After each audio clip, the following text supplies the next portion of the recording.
You're 26 years old. Yeah. You're a massive music star. You got a lot going on with that. Yep. You know, a new record out that's #1 and you're touring and all Yeah. that. You could cheer on the Raptors. You could wear the jersey. You don't have to be the ambassador for the Raptors. Right. Tell me about taking something like that on. Why'd you want to do that? Well, I enjoy new challenges, you know, much like this album. I enjoy taking on a challenge. And yeah, sure, I could cheer them on and wear the jersey, but I'd rather revamp revamp the team. I want to put my input into the building. I want to make it more exciting. I want to make it more fanatic.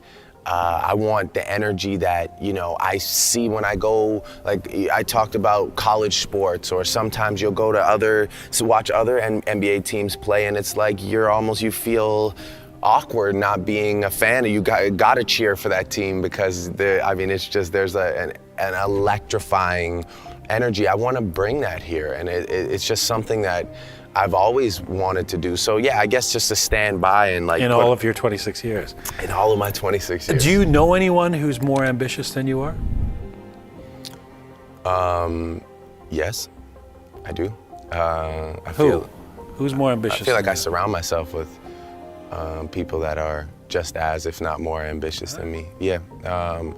You know, my management, 2 guys who I grew up with, friends of mine that have grown exponentially throughout the years and plan to keep growing. I mean, we all do, and those are guys that I feel like at times are, you know, more ambitious than me. 40 definitely outworked your me on this producer? album. Yes, my producer. He's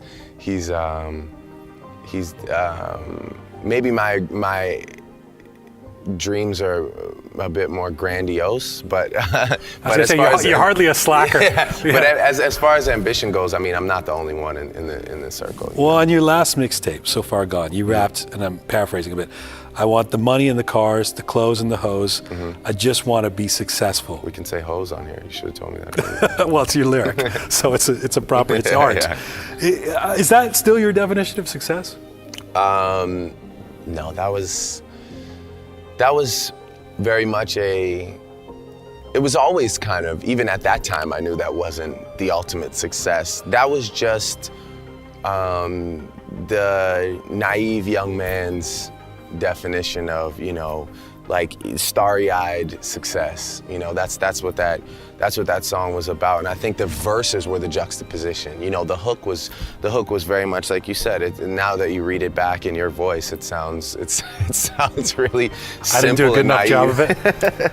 But no, that song was always kind of that is the rap definition of success, I guess. So do you feel like you are successful?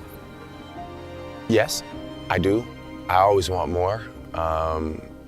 I'm, for some reason, like ready to go back and start working on new music tonight, even though everyone around me needs. This came out like last week. Yeah, everyone around me needs a breather for sure. But dude, you said you wanted to have $25 million by the time you're 25.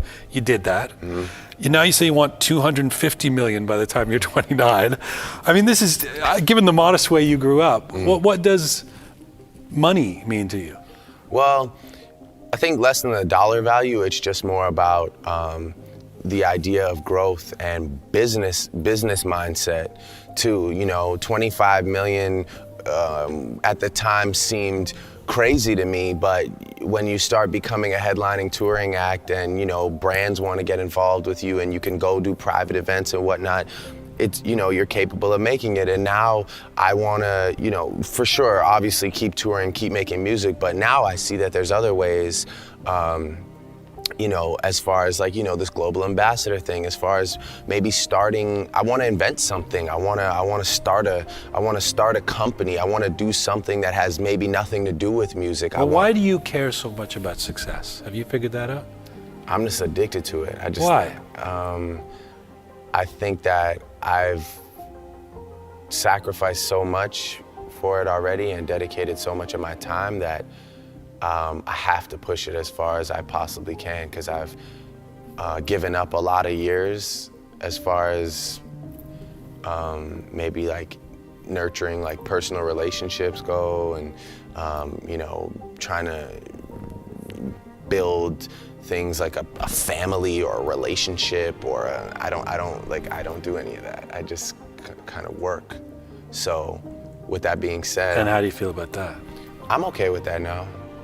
At this point in my life, I'm okay with that. I think it's a great age to be doing that. You know, I think maybe in 10 years, if I'm still in that mindset, I might have to like come sit back down with you and be like, yeah, we gotta have it.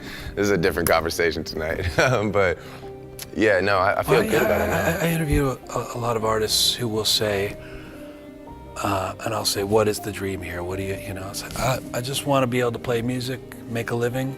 You know, it's just about the art. I mean, whether they're being duplicitous or not in the answer, they don't publicly say, I want to be number one, especially Right. Canadian musicians. Right. You're not afraid to say that. Tell me why. Well, I don't want to be number two. I think that would be a weird thing to sit here and say, or I don't care. You know, I want to make this city proud. You know, that's a main reason for me.